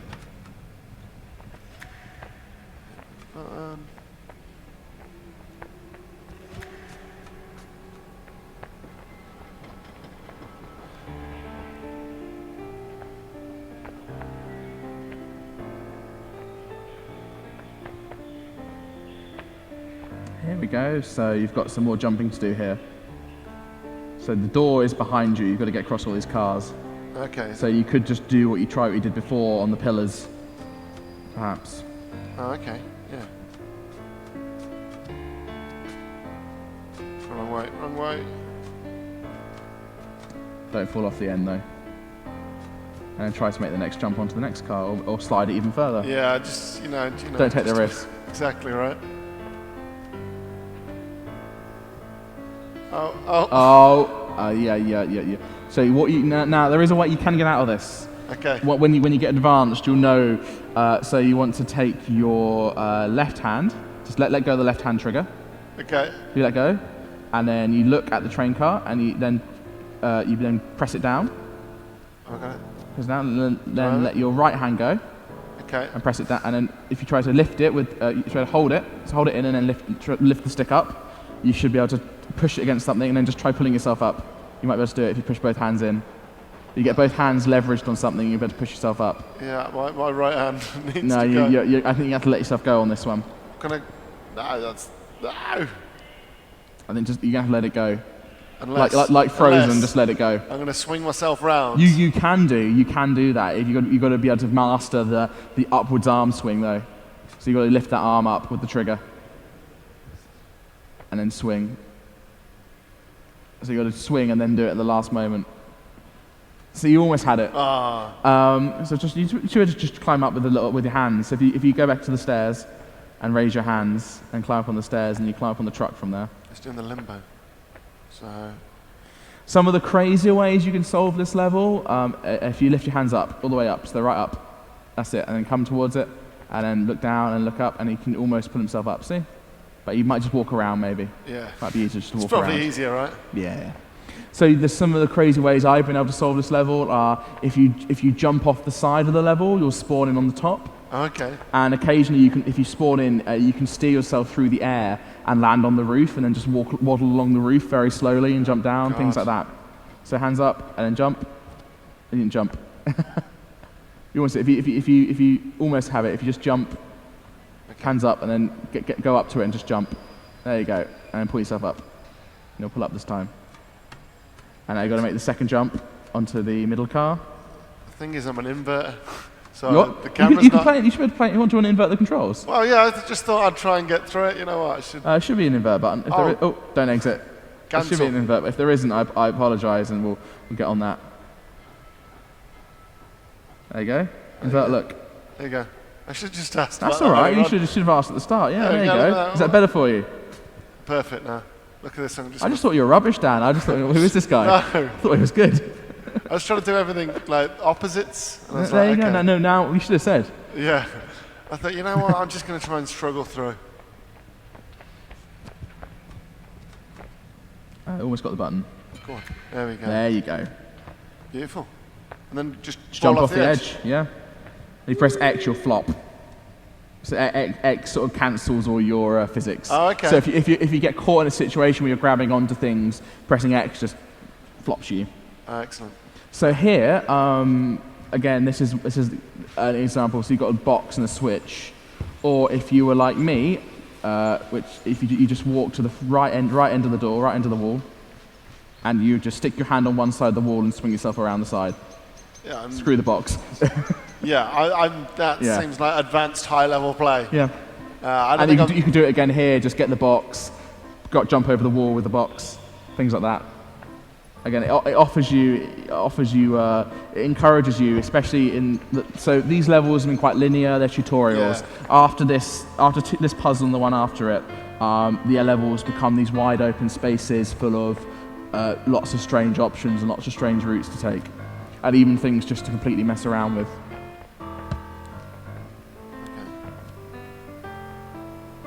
So here, of course, the game gives you lifts. Come on, come on.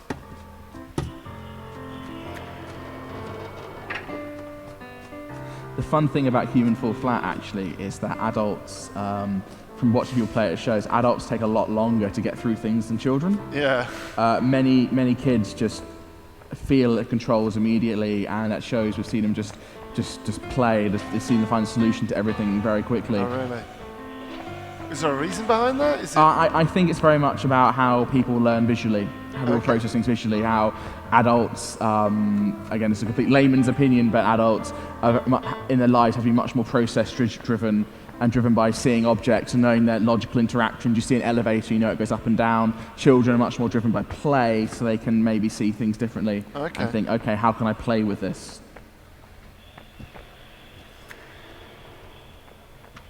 Right, I think I've worked this out.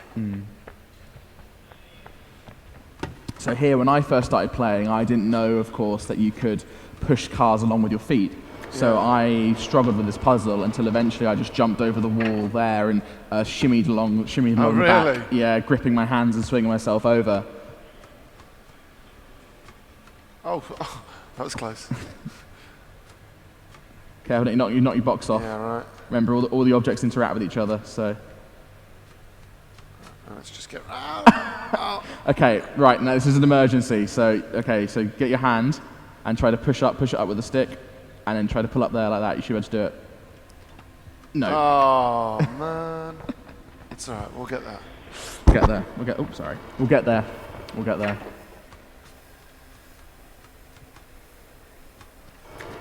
Oh, no. So how do you feel about jumping, Dan? Oh, we'll give it a go. Oh. Yeah, don't knock your box off. So now just slide along the rest of the way. Don't fall off. Wait, I'm all right. There we go, we did it. Yeah, okay. Oh, that was actually terrifying. Oh. They're definitely easier to pull with the physics. Yeah, so you've got to lift the object as though you were trying to lift it in real life almost. Yeah, right. So you might be able to hop across that, back up, not get the lift. Okay, I'd lift your arms for the next one. Or you could just do it that way, of course. You know what, I'm just playing it safe. Okay. Plus it looks great, the animation's wonderful. Yeah. And again, of course, once you paint your character any way you like, you and your friend can co-op as paint yourself wherever you want. Yeah. All right, so we'll look a bit at the next level. I don't know how much time we've got. If we've got time, we can definitely have a nice look. So this is one of the much more open environments later on. As you can see, you've got these broad cliff faces, and you've got objects in the distance and valleys in the distance, and you've just got to get there. Okay. If you don't like jumping, this is not the one for you. This is very much the jumping tutorial. Okay. No pressure.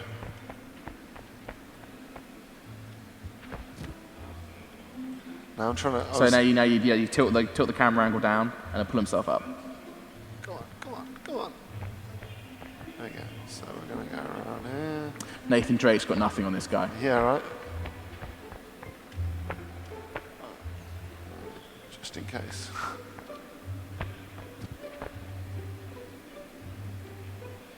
So yeah, just tilt it down.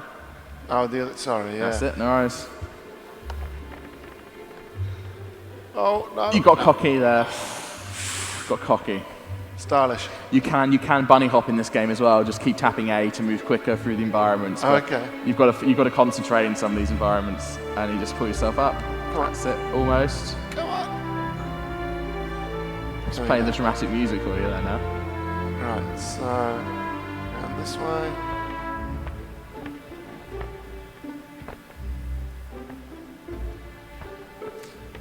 I'm usually terrible at jumping in games. I'm not a platform guy. So there's quite a large jump you could attempt there, or you're going to play it safe, of course. I think it's a good shout. Play it safe. Save? Yeah, this is safe. This is playing it safe. This is safe? No, so this is playing it safe. Oh, playing it safe. There was a riskier jump. You could have cut all these bits off. Oh, and no. Then, that's that. You're not recovering from that. I'm not? No. Can I not kind of... No, you're not going to get it back up there. Just with a little bit of... No, that's not happening. I mean, in theory it is. Oh, okay. But not with my skill level, right? So do I have to go all the way back to the beginning? You could stick that plank on a block and get back up, if you've got the height for it, which you might not do right now, unfortunately. Or I could speed you back up there if you like. Yeah, go on. Show us some high level. Okay, so this is a human full flat jumping tutorial. And I've inverted. You've inverted it. I'm so sorry. Friends don't let friends play inverted. No, I just want to point this out. Have you got a controller on the back of your head? Like a joystick? Pun? What joystick on the back of your head and you lift back? You look No. up. That's my logic. But our Twitch chat will say, but hold on a minute, why doesn't that work with left and right? So you always look kind of silly when you're jumping in this game, but it's kind of, this is the best way to do it.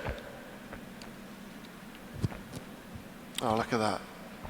Beautiful. This, by the way, is an earned skill. I earned this. Many So we could have gone that way. years of demoing. So this is the risky jump right here. This is the risky jump. You can sometimes make it, but sometimes you don't. Oh, look at that. You've made it. Beautiful. Round of applause. Well, I'll just clap. No one else applauded. No. No one else is proud. Just It's you. like, come on, it's just jumping, mate. Jesus. There's a whole audience here. No one else is proud of me. They were just like, you should have done the first time, right? Okay. So we'll just get up the cliff here, and then there'll be some really fun stuff to interact with over here. I'll just show a bit of that off before we go. So later environments include a castle. Okay. Complete with siege equipment. Excellent. To play with. There includes a sort of lake full of water and water wheels. You've also got, let's go the hard way. You've also got power plants and construction sites. All the kind of places that children would want to play but wouldn't be allowed to play are in Human Fall Flat. Yeah, absolutely. It's very much a game about childish adventure, I think. I think a bit of more than I can chew with this one here. Oh, lovely. Wonderful. Oh. It's like a drunk baby. It is like a drunk baby, physics, isn't it? Yeah. It's just everywhere, right? I think Bob's climbing is probably the least realistic part of the game, actually. Yeah. So not only do we have so far we've interacted with very blocky things, boxes, train cars. Over here we have something of a bit more, I don't know if you can see what's attached to that tree, Dan. But we have a nice little rope attached to that tree there to play with. Occasionally flailing gets things done faster. The high-level skills. Yeah, that's high-level skill right there. At later points in the game, you can power an entire boat by flailing on it. Oh, really? Yeah. Wow. Everything is interactable in strange ways. So things that are brittle, like glass, break like glass. Sometimes switches. You can snap switches off things and use them to break glass or smash things up. Let's get up here. Oh, that went badly. Oh, look at that. There's a corner of the cliff got me. Look at that. I'm quite glad that you took over now. That's all right. No worries. Because I would have been here forever. Yeah. And I've actually messed up. I'm actually sort of flailing. It kind of becomes a bit like Manuel Samuel almost when you start just flailing wildly at the puzzle. Yeah. There you go. Look at that. There you go. Marvelous. So you can learn to recover from bad jumps later on once you learn the fine art of wiggling around log stick in desperation. Yeah. So here we've got a nice rope to play with. Okay. And the rope, of course, will behave like an actual rope. You can wrap it around things. You can wrap it around things. It can break. You've just got to be very careful with how you use it. So, for instance, you just wrap it around the tree. You can use it around switches, or you can do what obviously you should do, which is jump. Marvelous. And so now we have to get across the other side of the level. So again, I'm swinging here with the analog stick, just trying to gain momentum. Okay. And see how far I can swing. Potentially, I can skip the first puzzle of this next area if I swing hard enough. Okay. So there's no rules about skipping puzzles if you can find a way around them. So like, earlier on, as I mentioned, those box puzzles, I saw them and thought, I'm not moving that box. I'm just going to jump across the gap, and you just walk around them. It's all designed like that. I'm not going to make it. Oh. That's not going to. Oh, so close. No, I might best do it. Hang on.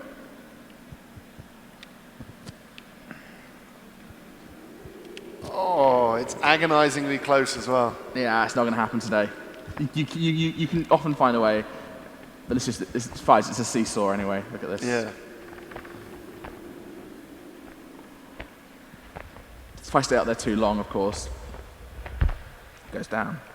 This means this jump is effectively timed. Okay.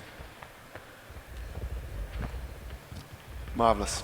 Look at that. And then, of course, we've got another rail car to play with. Or we can just be stupidly destructive with it and just try to push it off the end. That is pretty much what I would do.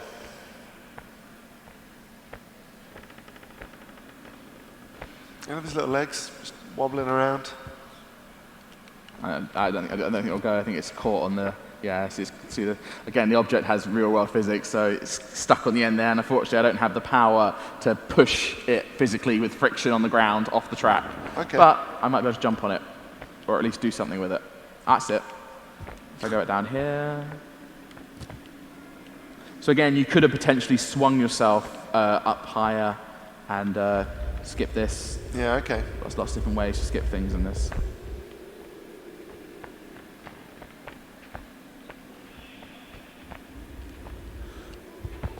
Oh. I think you're good. You're good. Yeah. Stylish. Thank you.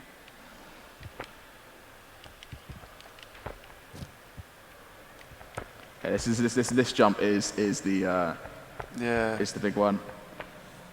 Tomb Raider style. First time. First try. That trust me, when I played this game before, in a video for the developer, it was not first time. Yeah, I can imagine. How many times have you played this now to get those kind of... How many times this is the second time I played through this environment, but the first time I played through this environment, I had to play through it multiple times because I kept dying or falling off the map. Or occasionally when I get frustrated, I just throw myself off the edge of the map. Okay. So here, for instance, you start almost getting tricked by your own thing. So here I see this house, and I think, well, obviously I can't go in there, right? It's probably locked. So I climb up here. Of course, it's locked. It's unlocked. To walk straight on in by opening the door. Okay. And then eventually I got trapped on the balcony with no way to smash through the glass. Yeah. Of course, now I'm inside. Again, you can interact with objects any way you want. You can grab them, and you can swing them if you've got the strength.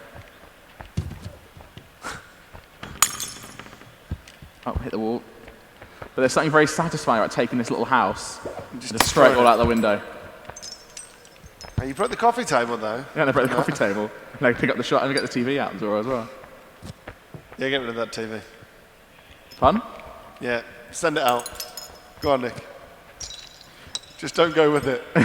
That does happen. Yeah. And apparently, of course, the sofa. And of course, the cushions can come off as well. It's all great fun. Oh, wow.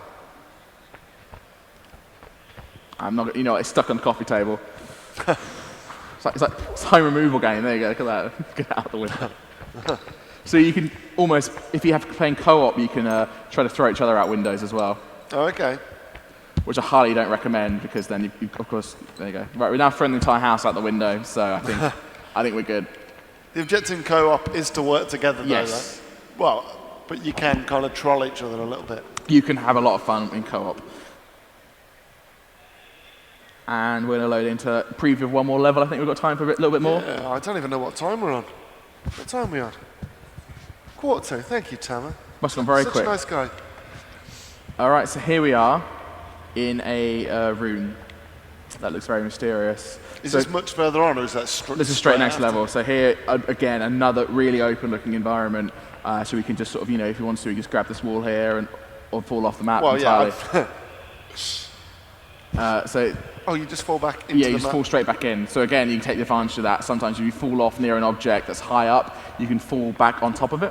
Oh, okay. It's all about misusing the game world. So here, of course, this is my master skill right here. Skipping content master skill. It's beautiful. Thank you. Now, of course, I've got to waddle against the wall for a bit. Unfortunately, I think I might have actually failed at my own game.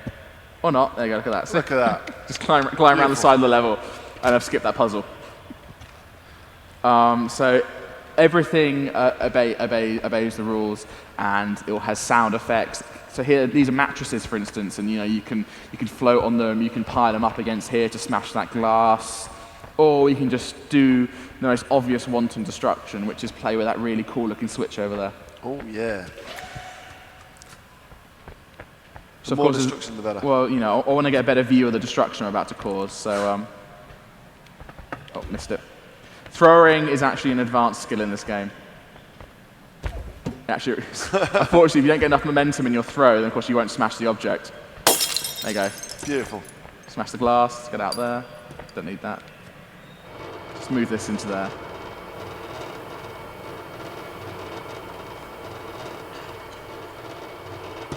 Oh, not enough momentum, okay. So again, of course, that is a wall that is breakable, but that object hasn't got enough momentum, so I need to move it back here. Okay. Hopefully you can get past that pile of mattresses. You'd hope so, right? Yeah, should be alright. we got there. Of course, if you wanted to get through the wall with even harder force, you could just put another player in it. Oh yeah, right. Try to get a good camera angle without falling out the window. Look at all the effort that's going into pulling that. It's going to do it this time. Should be enough. Yes. Oh, nice. So is that the actual proper way to do that, or is that... That's one of the many ways. Yeah, I mean, you could go up and tackle with a fire extinguisher maybe and see how long it takes. You could also explore in that building there, see where that goes. But I'm following the most logical route here, just because I think I don't want to spoil some of the many options thinking outside the box here. So we can explore up there and have fun. Again, some of these environments are distractions. It's fun to play with. There's a giant building. Who want to go play in that and try to throw your partner off the edge in it? Okay. And of course, there's a crane, so a wrecking ball here.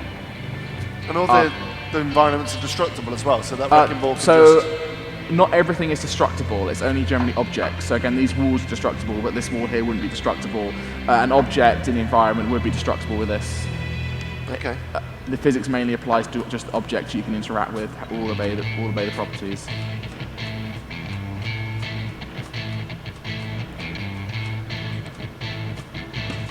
Oh, how'd that happen? That did not go to plan. Not enough momentum, right? No, not enough momentum, unfortunately. And I'm hanging off the edge of the truck. My legs waddling in the air. That's it. Stylish. But I mean, it just goes to show that the extent of the physics, that if you don't get the momentum right, exactly, then it gets even odder later on when you start using siege engines, for instance, to get into the castle. You have to start thinking about angles and trajectory, and some people just fire themselves over the wall instead. Yeah, right. See, I'm not getting enough speed in it. It's got enough momentum now. It's got a nice swing on it. Look at that. I think you hit the other wall, then, didn't you? Oh, I did, didn't I? I missed it. Yeah, you see, you got to play it right, or we could just just say screw it and just try to go through here.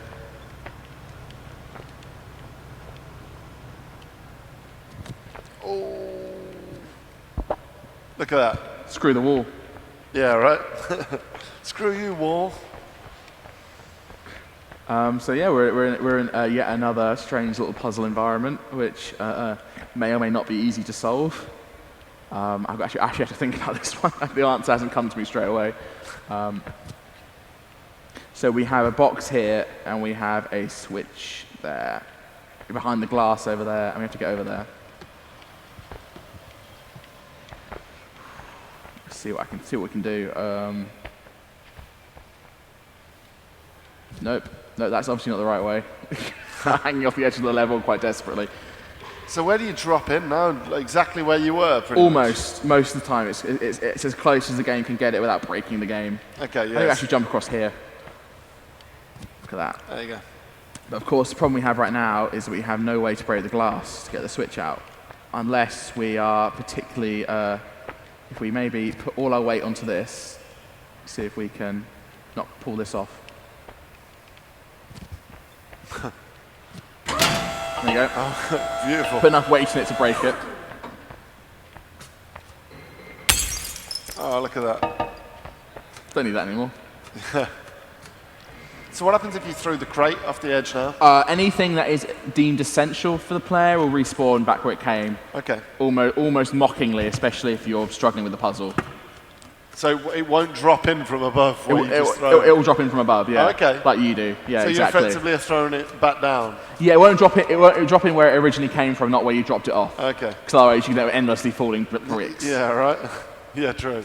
So this is actually one of my favourite puzzles in the game, and I'll explain to everyone. I spent about 30 minutes in here trying to do something which, in fairness, did work. I'll show everyone what I tried to do. So obviously you have this door here, and you have a switch.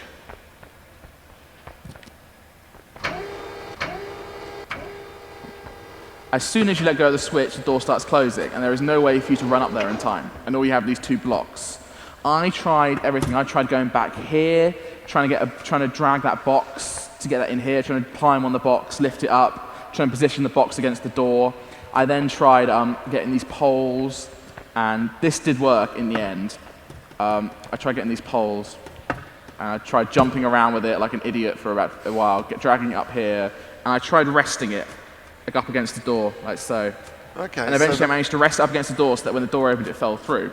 Okay, and then it closed on the door. But then I was when I was watching one of our QA team in the office play, they walked over to this switch, and you just popped that there. Oh. Wow. So and everything was fixed. In fact, it just needs a little yank. It needs a little bit more of a yank. And it's done. Oh, wow. Look at that. Beautiful. I like your thinking, though, and I probably would have gone with that way as well.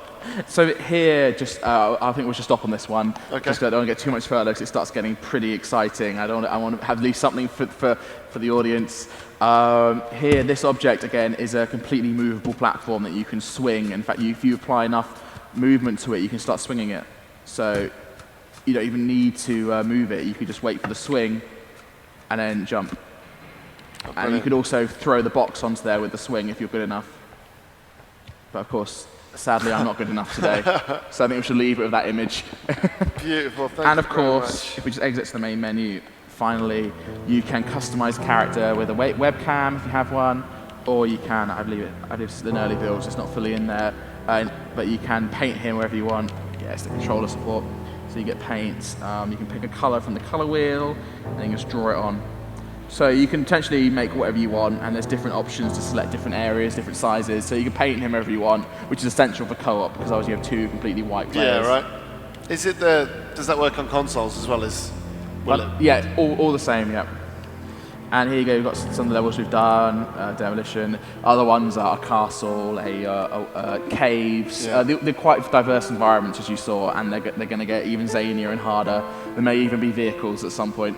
Okay, excellent. Thank you very much, Nick. When's that out? What platform? This is out again. This is actually out it's out in the summer. Okay. On PS4, Xbox. Sorry, it's out in the summer on PC. Potentially, hopefully, consoles in the future, but right now we're only confirmed for PC. Okay. So fingers crossed. It'll be available to pre-order on Steam very soon. Absolutely. Thank you very much for joining us today. No problem. Thank you for having me on the show.